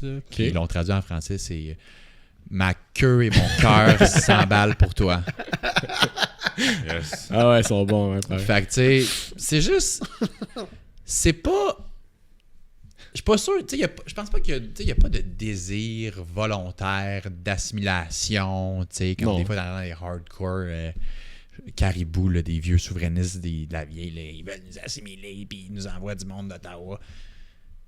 C'est comme subconsciemment un endroit où tu grandis en te faisant dire d'être ouvert à toutes les cultures. Sauf, on dirait, d'abord et avant tout, l'une des 2 qui a fondé ce pays-là. Les Canadiens, ils vont se lever pour défendre n'importe quelle nation, les Ukrainiens, tout ce qui se passe au Moyen-Orient, Venezuela, c'est comme ça, pas de bon sens. Mais quand ça touche les francophones, c'est comme... Ouais. On peut faire du bashing ou on peut faire assemblant que ça a toujours été une longue histoire d'amour, comme le fait Mark Carney quand il a pris la parole à la Citadelle de Québec, là, en essayant de comme réécrire l'histoire, de faire comme si les anglophones et les francophones, ça avait toujours été une relation de fraternité, là, les deux ensemble, là, alors que, je veux dire, il y a un des deux peuples qui a explicitement et factuellement essayé de noyer l'autre, à tout le moins. Fait que je pense qu'il faut se rappeler de ça. Puis je pense que c'est ça, c'est quelque chose qui remonte à loin. Puis c'est pas nécessairement un désir de pas vouloir que le français, de vouloir que le français disparaisse. C'est juste un manque de considération, un manque de sensibilité par rapport à ce que ça représente. Puis un manque de pédagogie, tu sais. Les Canadiens anglais savent pas c'est quoi être québécois. C'est vraiment, quand on dit les deux réalités, tu sais, n'importe qui a été à Toronto, qui est encore pire est allé à Saskatchewan ou en Colombie-Britannique. Tu le vois, le chiffre. Tu le vois, la différence. Puis tu vois qu'ils ne comprennent pas. Puis tu le vois souvent chez les politiciens, ça. Quand ils viennent ici, tu sais, ils sont briefés par leur équipe. Un monsieur, j'ai oublié son nom, Ils sont fédéral, qui a dit en interview, genre, anyway, je parle pas français, mais c'est pas très important, là. Ils vont me comprendre en anglais. Ouais, c'est à la chefferie, justement. À la chefferie. Avec Carnegie. Ouais, exact. Ben ouais, en tout cas, il y a mettons des exemples comme ça. Il y en a eu il y a eu le PDG d'Air Canada, Michael Rousseau, qui a dit qu'il pouvait vivre à Montréal qui a toujours vécu à Montréal sans parler français. Comment tu peux te mettre... C'est si simple de juste dire hello, bonjour, puis comme d'avoir un petit peu notre bac. Ben c'est pour ça que moi je comprends pas. Tu sais, moi plus j'ai vieilli, plus j'en ai fait un élément de fierté d'être francophone, ben je me dis, hey, c'est hot, genre, dans un monde où tout le monde cherche à être différent, tu sais, puis genre, nous autres, c'est notre élément distinctif à nous, c'est notre élément de fierté. On a nos ancêtres qui se sont battus pour qu'on garde cette culture et cette langue-là. Je comprends pas pourquoi pour le reste du Canada, c'est pas un élément de fierté de dire « Hey, tu sais, nous, on parle en anglais, mais on a aussi nos cousins, tu sais, francophones aussi, que si vous voulez passer par... » Tu sais, je sais pas, cette espèce de... tu sais, cette espèce de sentiment de... On est dans la même chaloupe, puis on a chacun une des deux rames. On l'a jamais senti, tu sais. T'as l'impression qu'on rame sur un tempo différent, puis que tu sais pas trop ce que ça s'en va, puis t'as l'impression qu'on rame côte à côte depuis des centaines d'années, mais qu'on connaît pas c'est qui le gars à côté. Je sais pas si tu comprends. C'est un peu ça l'image que j'ai. C'est ça la pensée que je suis comme faut qu'on change. Mais cette question-là, même les personnes qui disent la langue, on n'a pas tant besoin de la protéger, mais t'es croisé à Cuba sur un resort, puis ils vont te dire je suis québécois, puis je suis pas canadien. Je suis québécois en tabarnak. C'est ça, il vient d'où ton accent, puis je suis jamais en voyage, ces personnes-là. Puis moi, je le dis tout le temps, je suis jamais canadien en voyage. Là. Je me présente comme étant québécois. Puis après ça, ils savent c'est où. Puis ils sont vous êtes les. J'ai l'impression qu'à l'international, ils savent plus qu'il y a une partie francophone dans le pays que nos propres Canadiens. Ouais. Montréal, t'es comme tu commences à le catcher. Puis pourtant, en allant genre au BC, puis tout, ils sont comme C'est vrai. BC, c'est pas vrai. Ils sont quand même là. On se faisait appeler les Québexicans. Comme si c'était leur insulte pour dire qu'on était de l'immigration pas voulue du côté de l'Ouest. Hein? Non, toi. Et Québexicans, parce qu'ils étaient comme quand à Whistler puis tout, la neige arrive, ben il y a une chier de Québécois qui débarquent sans Montefino puis tout. Fait que c'était leur blague grivoise pour dire on vous veut pas ici, retournez chez vous. Fait que tu sais, il y a cette mentalité-là dans l'Ouest qui se passe. Là. T'es-tu fâché que Nick Suzuki parle pas bien le français après toutes ces années? Au contraire, mon gars, je suis tellement content. Non, mais attends un peu, parce que Louis Morissette, il a fait quand même une petite montée de lait là-dessus quand même. Là, puis moi, impossible, Louis Morissette a fait une montée de lait. Il a dit de quoi de négatif ou de positif? Lui, il est en tabarnak. Les gars, ils parlent pas bien français. Là. Ben voyons donc. Ben oui. C'est le seul qui est capable de faire une phrase qui a vraiment pris des cours. Il est correct. Non, mais il a donné une entrevue complète en français à Renaud Lavoie. Moi, j'ai jamais vu Carey Price donner une entrevue complète en français à Renaud Lavoie. J'ai jamais vu Pacioretty, Gianta, name it. Mais même, est-ce que notre capitaine du Canadien doit absolument parler français? Non, il ne doit pas absolument parler le français, mais encore une fois, c'est un peu comme la discussion sur le Canada anglais. C'est pas une couple de petites pockets, petites pockets phrases là, au minimum. Ils sont coachés, mais oui. Suzuki en a pris des cours, puis il l'a dit, puis c'est le seul, je pense, qu'il l'a vraiment fait parce que ça paraît qu'il s'améliore et non pas qu'il nous revient toujours avec la même mercy en fin d'entrevue.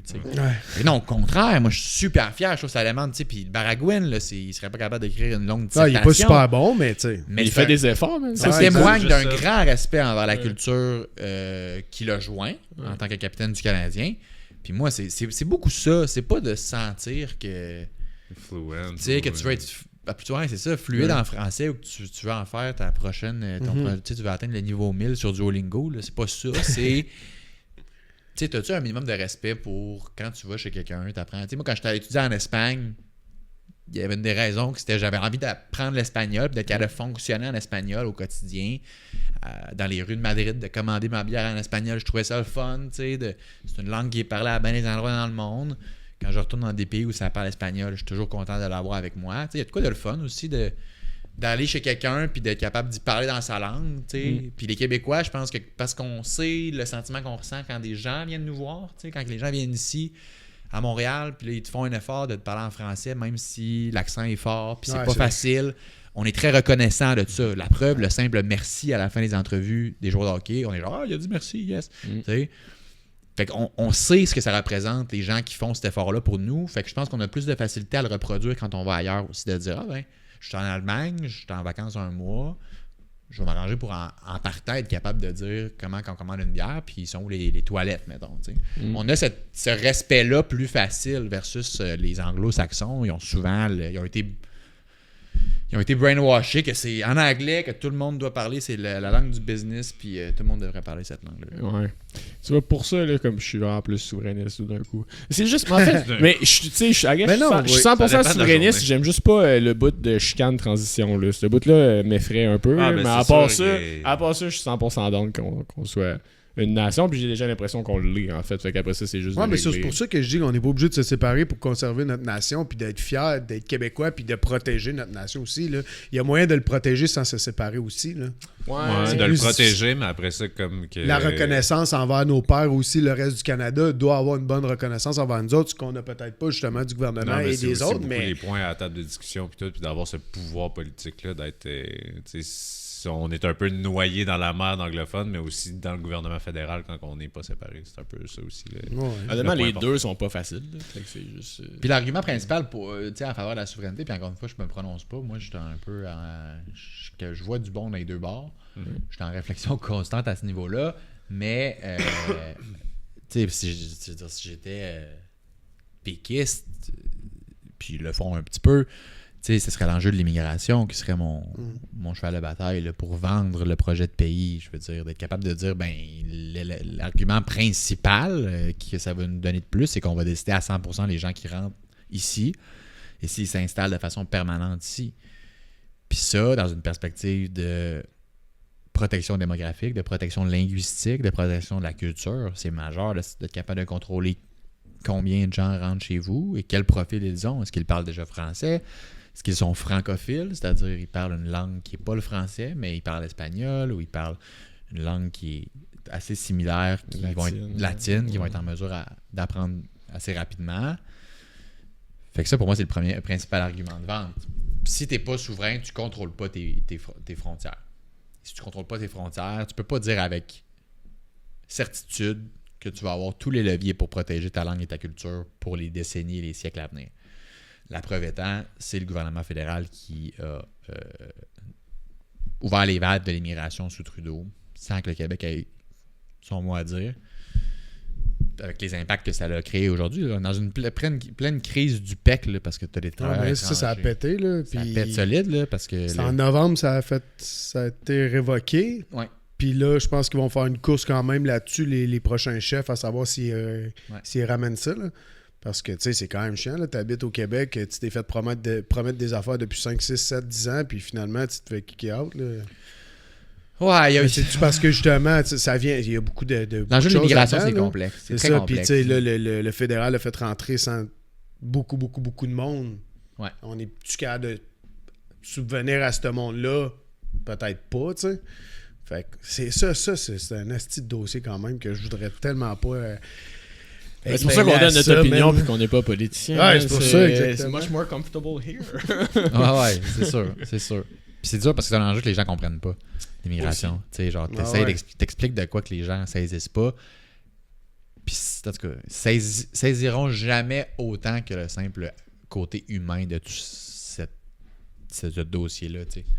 C'est tellement humain. Chaque fois que tu as une histoire d'horreur, une histoire négative dans les médias, c'est tout le temps une famille ou quelqu'un qui est installé ici, qui a tout laissé derrière, qui est ici, puis là, on lui dit qu'il va devoir revenir. Tu sais, chaque histoire individuelle est déchirante. Fait que ça rend juste tout ça tellement compliqué comme dossier parce que ce sont des êtres humains puis des familles, des fois des jeunes enfants qui sont touchés par ça. Fait que, mais c'est ça. Pour moi, ça serait important d'avoir les deux mains sur le volant à ce niveau-là. Ouais, man. Mais en même temps, je pense que tu lèves un bon point. Il y a bien des affaires en politique qui sont comme tough à comprendre. Puis c'est pour ça que, genre, quand j'ai vu ton contenu pour la première fois, j'étais comme content de voir de la vulgarisation dans ce genre-là. Puis j'en ai parlé comme récemment en parlant d'Alexplique ou d'autres gens comme ça. Je vais juste faire un petit parallèle avec le mot que tu n'as pas compris, l'accélérationnisme. Moi, je savais pas c'était quoi avant de le voir dans une chronique Urbania il y a genre 2 semaines. En gros, la fille elle expliquait que c'était le concept de justement de aller toujours plus vite dans les médias pour justement noyer sûrement d'autres nouvelles ou d'autres messages. Là, un peu, c'est la stratégie Trump, mais au final qui est comme utilisée par beaucoup de gens dans beaucoup de domaines, pas juste en politique, en marketing en général. Puis la raison pour laquelle je fais allusion à d'autres créateurs de contenu comme toi, c'est que pourquoi au final on prend la décision de tomber dans créer du contenu sur une base régulière? Est-ce que c'est vraiment... C'est quoi ton end goal à toi avec ça? C'est de ramener plus de gens dans une compréhension envers la politique, d'ouvrir les yeux des gens par rapport à certains sujets?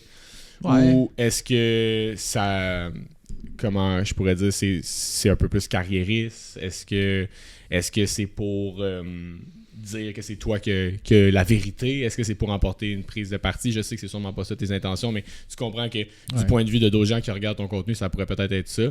Ouais. Puis moi, personnellement, je me suis prononcé sur le sujet, puis j'ai eu pas un backlash envers moi, mais envers les gens que je défendais.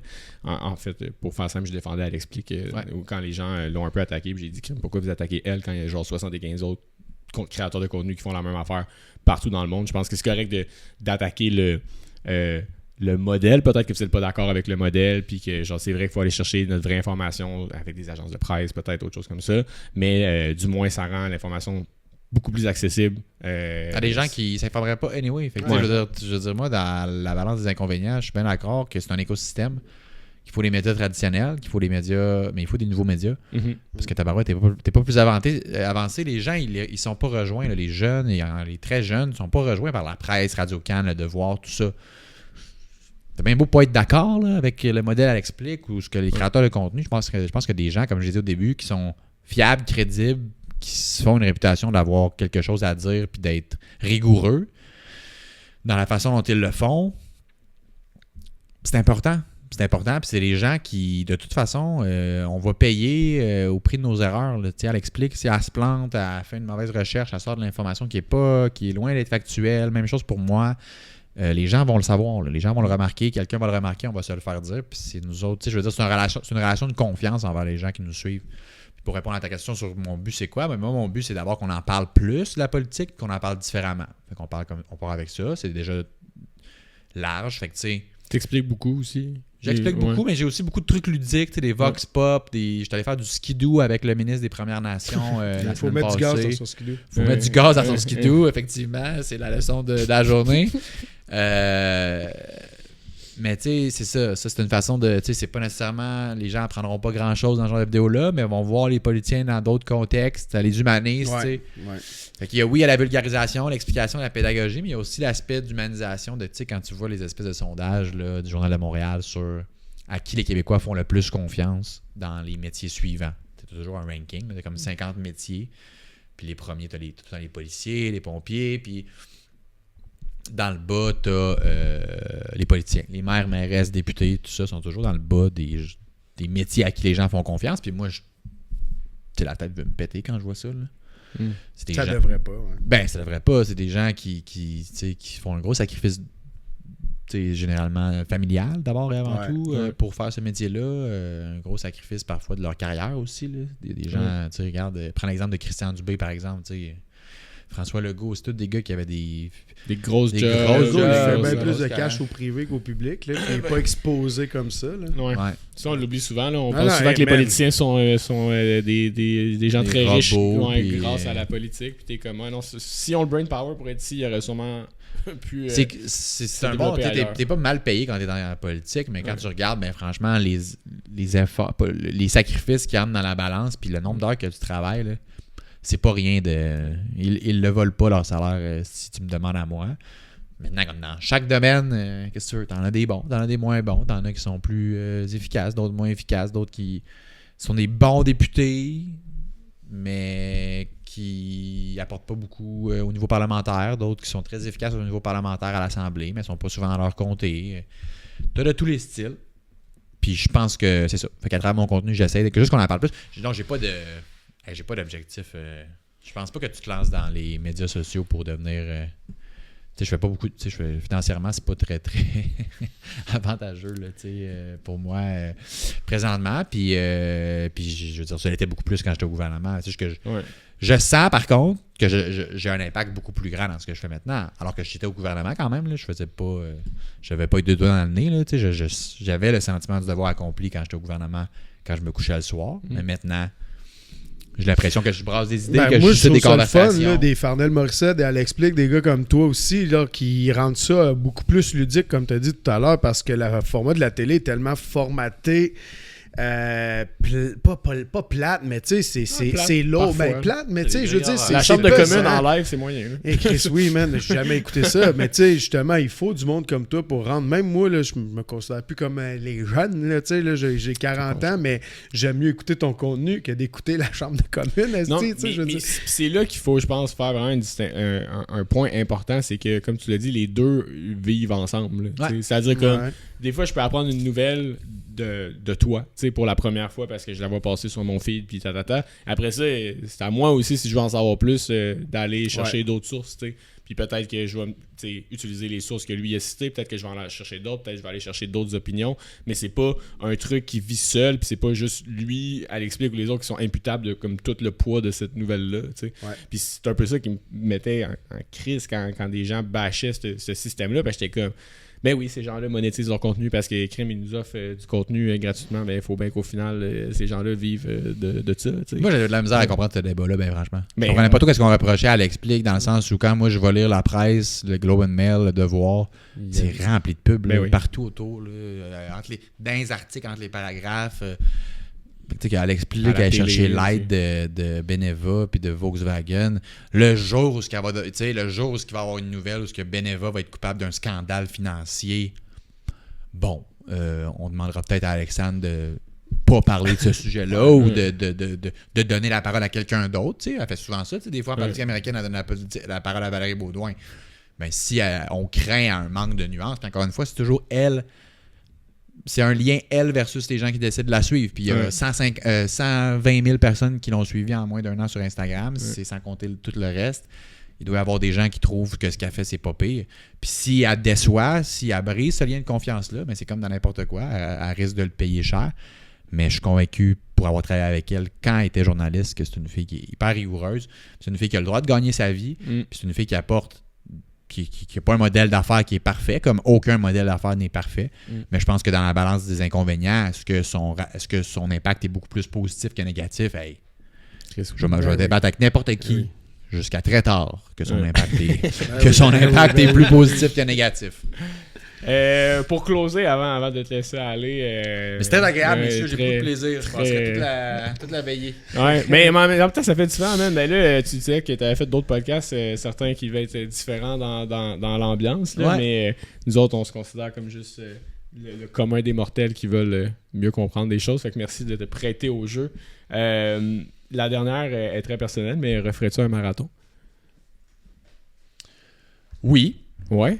Mais pas cet été. J'ai pas entendu que tu disais non. Frank me dit. Non, j'ai dit qu'il se ferait pas 43 km. Ah ouais? Okay. T'avais dit dans un article que t'avais fait 42 km, mais que t'aurais pas fait 43 parce que t'étais plus loin. Non, celui que j'ai fait à Montréal, ça a été tough, là, vraiment. Puis je m'étais quand même préparé. Là, T'étais-tu un coureur d'expérience quand même? Ben, j'avais fait un demi l'année d'avant. Tu sais, je coureur d'expérience, ça dépend. Là. Tu sais, genre... Non, mais tu sais, genre, moi, j'ai couru un marathon, je trouve ça bon. C'est juste que. C'est juste que, tu sais, genre, la semaine avant, je pense, 2 semaines avant, je me prépare, tu sais, dans mon coin. Je cours un 37 km un dimanche matin, tu sais, pendant 3h30 dans l'est de Montréal. Je commençais à trouver le temps long. Puis, tu sais, j'étais genre, OK, je suis prêt, là, tu sais, je suis seté. Dans 2 semaines, marathon. Si je suis capable de courir, tu sais, un 37,540 avec un bon pace, je vais être correct pour le marathon. Puis là, je rentre chez nous, puis j'ouvre mon sel, puis c'est genre Jay du temps, parce qu'il arrive tu sais, il s'est battu contre 3 ours, il a monté 2 montagnes, ses mains, genre, là, t'es pendant sur genre 3 semaines d'affilée sans manger, puis t'es comme, ben. Tu sais, c'est que t'es rentré dans une génération où moi, je trouve ça quand même pas pire courir un marathon, mais là, j'arrive chez nous, j'ouvre Instagram, puis j'ai l'impression de, tu sais, ce que j'ai fait, j'ai l'impression que c'est l'équivalent d'aller prendre une marche. Là, je te file tellement parce que moi, je viens de me remettre à la course, puis genre, ce style-là, il va courir un 100 miles dans 10 semaines. Ouais. Ouh, ok. Puis lui, genre, moi, je regarde mon Strava, je regarde mon pace, man, puis après ça, je vois son Strava sur 30 km. Moi, je viens d'en faire 5, je vois sur 30 km qu'il y a genre 2 minutes de moins du kilomètre, son pace. Je suis comme. Il fait genre le même temps, mais genre 30 kilos de plus. Ouais, mais c'est pas. Fait que je file tellement, man, des fois, je suis comme, tu sais que c'est décourageant, man. Moi, je suis fier de moi, man. Ok, je viens de faire mon petit 5 km, je suis content, man. Puis tout, là, j'ouvre mon Strava, je viens de voir qu'il a fait 30 aujourd'hui, de même. Mais au contraire, man, c'est encourageant. Hein, c'est ça qui est sick. En plus, j'ai un TikTok qui s'en vient là-dessus. Mais tu sais, genre Strava, c'est décourageant, puis c'est juste comme, man, c'est sick, là, genre, je trouve ça sick que toi tu cours, mais je trouve ça sick que Jay court, mais je trouve ça sick que Elliot Cardin court, que le gars il fait des marathons le samedi à 3,40 du kilo en entraînement, là, tu sais, parce que t'es comme, il y a un vaste spectre des coureurs, là, mais ouais, c'est ça. Mais oui, peut-être un jour, je me suis réinscrit au demi. Pour cet été. Okay. J'avais eu plus de plaisir au demi. L'enjeu n'est pas tellement que le marathon, je veux dire, de me lever un matin pour souffrir puis de faire. Je trouve que c'était t'as le sentiment de devoir accompli encore une fois, t'as fini, t'es fier de toi, tu sais. Mais c'est la préparation.